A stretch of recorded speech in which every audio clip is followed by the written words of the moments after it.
Ryse Son of Rome may not be the worst game available at the Xbox One's launch, but it's probably the most cynical.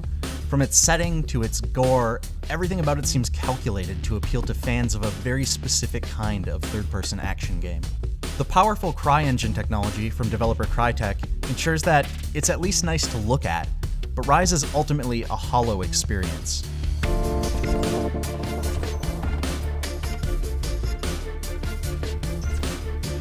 Ryse takes place in ancient Rome, but it takes some fairly large liberties with history.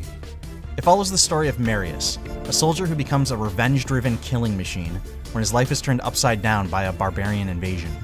There are a couple of plot twists and a few interesting characters here and there, but Marius himself is too boring to carry this story. It all builds up to a dull finale. The only good part is that it doesn't waste time hinting at an unnecessary sequel.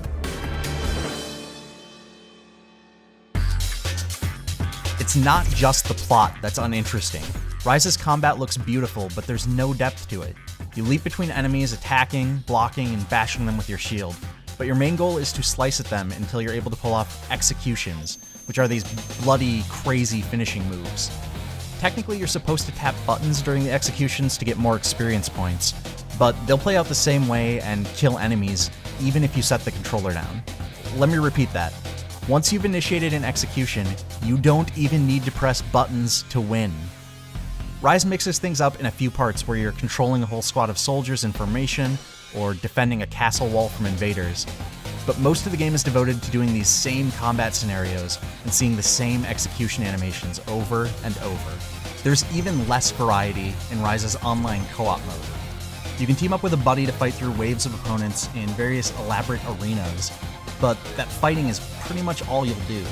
The co-op mode is also tied to a really questionable economic model. You need gold to purchase more loot, and you can either slowly earn gold in-game or pay to get it in bulk. The biggest problem is that even a nice chunk of gold doesn't guarantee worthwhile items. Instead of paying for individual pieces of armor or weapons, you pay for booster packs that give you random drops.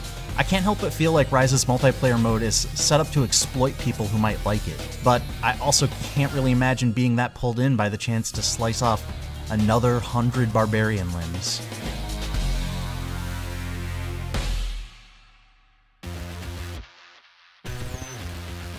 Ryse Son of Rome is gorgeous and gory and dramatic, but it all kind of goes to waste.